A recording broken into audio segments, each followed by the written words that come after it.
예배가 숨쉬는 교회, 주님이 주인 되시는 교회, 믿음의 기도가 쌓이는 교회, 최고의 찬양을 드리는 교회.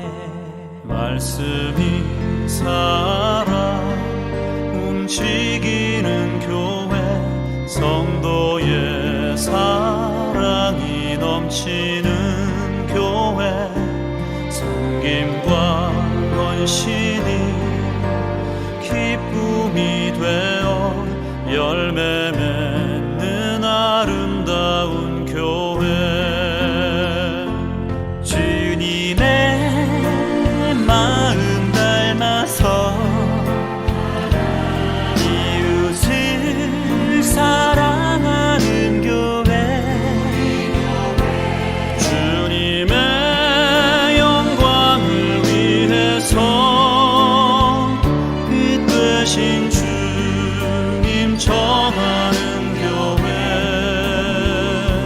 사랑의 불꽃이 활짝 피어나 날마다 사랑에 빠지는 교회, 주께서 사랑하는 우리 교회가 이런 교회 되게 하소서.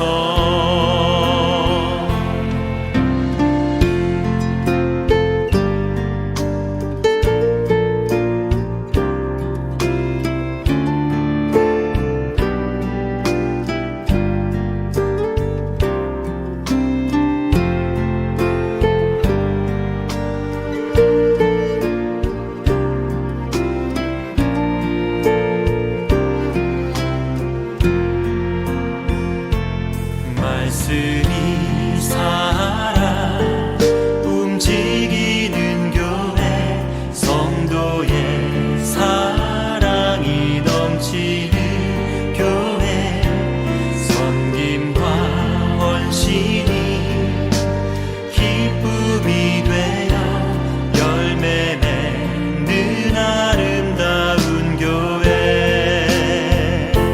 주님의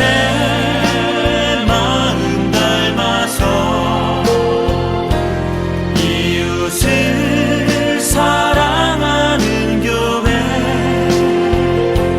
주님의 영광을 위해서 빛 되신 주님 전하는 교회, 주께서 사랑하는 우리 교회가 이런 교회 되게 하소서. 주님의 마음 닮아서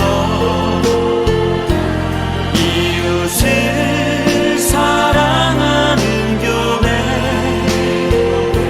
주님의 영광을 위해서 빛 되신 주님 전하는 교회. 사랑의 불꽃이 활짝 피어나 날마다 사랑에 빠지는 교회, 주께서 사랑하는 우리 교회가 이런 교회 되게 하소서. 주께서 사랑하는 우리 교회가 이런 교회 되게 하소서. 이런 교회 되게 하소서. 이런 교회 되게 하소서.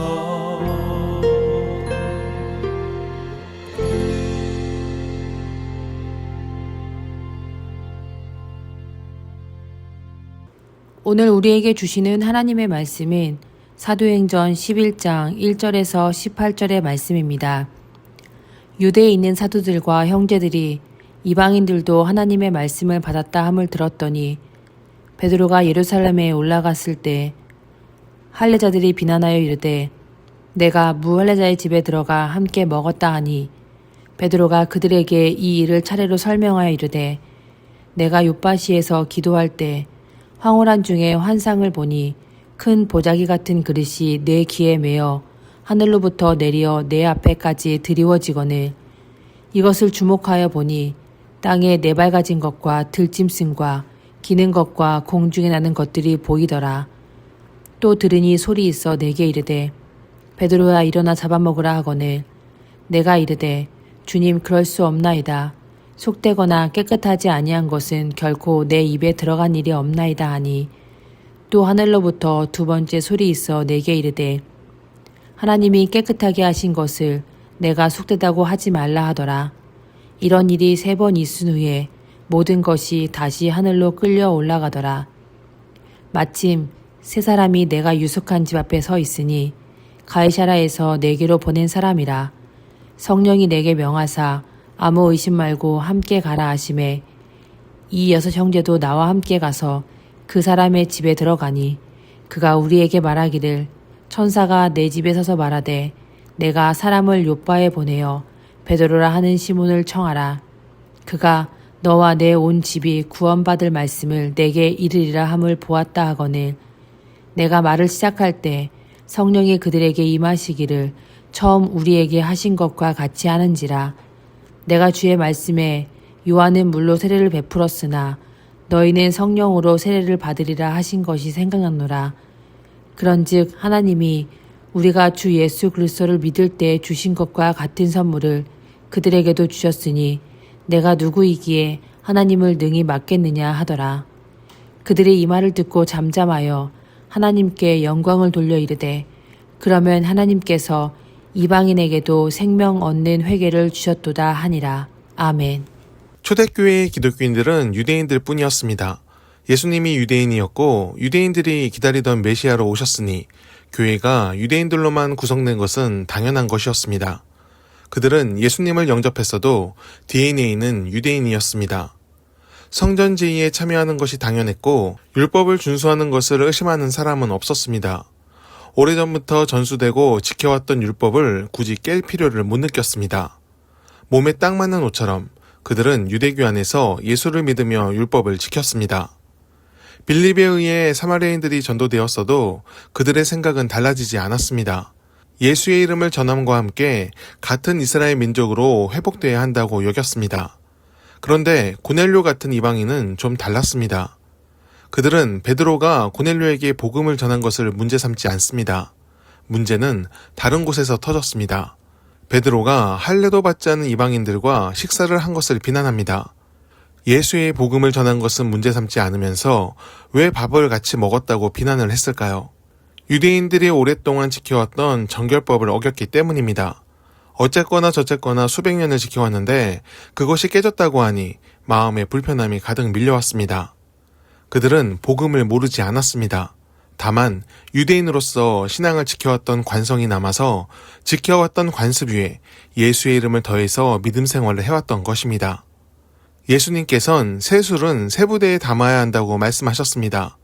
모든 사람을 하나님의 자녀로 부르신 복음을 이해했다면 삶의 자세도 새롭게 바뀌어야 하지만 오래된 관습을 바꾸는 일은 쉽지 않습니다. 유대인 그리스도인들은 뭘 고쳐야 하는지를 몰랐습니다. 다만 예수를 영접한 사람답게 베드로로부터 환상에 대한 이야기를 들은 후 이 일을 제기하지 않고 고넬료에게 임한 은혜를 인정합니다. 그렇게 이방인들도 교회의 일원이 되는 것이 허용되었습니다. 오늘날 우리도 관성에 따라 신앙생활을 하는 경우가 있습니다. 매주 가는 것이니 당연하게 주일 예배에 참석하고 습관적으로 식사 기도를 하기도 합니다. 그리고 직분을 계급처럼 여기거나 오래전부터 이어진 전통을 의미도 모르고 그런가 보다 하고 따를 때가 있습니다. 신앙으로 이루어지는 모든 것은 은혜가 빠지면 안 됩니다. 은혜를 지키기 위해 모든 것이 시작되었고 그 은혜 안에서 우리는 하나님을 만납니다. 매주 진행되는 예배가 똑같아 보여도 임재하시는 하나님을 만나면 매주 새로운 예배가 됩니다. 초대교회의 사람들은 베드로가 본 환상을 은혜로 여기며 고넬료를 교회의 일원으로 받아들였습니다. 곧 은혜가 임할 때 모든 것이 밝아지고 마땅히 나아가야 할 방향과 판단을 분별할 수 있습니다. 은혜를 사모하는 우리의 신앙이 되길 바랍니다. 매일 하나님과의 동행을 갈망하며 관성이 아닌 은혜로 신앙을 갖고 가길 축원합니다. 기도하겠습니다. 주님, 우리가 매일 새로워지게 하옵소서. 은혜 베푸시는 하나님을 매일 만나며 우리의 시간을 은혜로 충만하게 하옵소서. 주의 마음과 뜻을 이해하며 우리가 마땅히 이뤄야 하는 선을 알게 하옵소서. 해왔던 것을 하는 것이 아니라 부르심에 따라 주의 뜻을 실천하는 믿음이 우리에게 있게 하옵소서. 예수님의 이름으로 기도드립니다. 아멘. 함께 기도하길 바랍니다. 성령의 세례가 오늘날에도 이뤄지길 기도합니다. 불이 혀처럼 갈라져 내리는 은혜의 빗줄기를 내려 주옵소서. 하나님의 마음을 알고 뜻을 알고 기쁨을 깨달아 오늘 우리의 삶에서 하나님의 열매를 맺게 하옵소서. 주의 길을 따르는 것이 우리의 즐거움이 되게 하옵소서. 자녀들의 염려와 근심을 풀어 주옵소서. 세상 속에서 겪는 일들이 우리의 마음을 조여올 때 하나님의 위로를 얻게 하옵소서.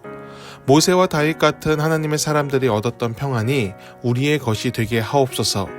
문제를 두려워하지 말고 담대히 마주하며 주님과 함께 하나씩 풀어가게 하옵소서. 우리가 속한 세상을 위해 기도합니다. 사랑과 희망이 사라진 시대가 되지 않도록 하옵소서. 공정과 평등, 자유와 평화의 가치가 회복되게 하옵소서. 갈등을 조장하며 사회를 분열시키고 하나님의 공의를 굽게 하는 자들을 부끄럽게 하시고 주의 길로 행하며 정의와 긍휼을 베푸는 자들을 귀히 써주옵소서. 우리 더교회가 세상 속에서 역할을 하게 하옵소서. 은혜가 흐르는 축복의 통로로 쓰시고 세상을 위로하는 공동체가 되게 하옵소서. 예수께서 보이신 겸손과 긍휼을 따르며 마땅히 이뤄야 하는 정의를 놓치지 않게 하옵소서. 하늘의 상급을 바라며 오늘을 하나님의 사람으로 살도록 모든 성도들과 동행하여 주옵소서. 하나님이 말씀하시기를 말세에 내가 내 영을 모든 육체에 부어주리니 너희의 자녀들은 예언할 것이요 너희의 젊은이들은 환상을 보고 너희의 늙은이들은 꿈을 꾸리라. 주여 이 모든 일을 우리 가운데 속히 이루어 주옵소서.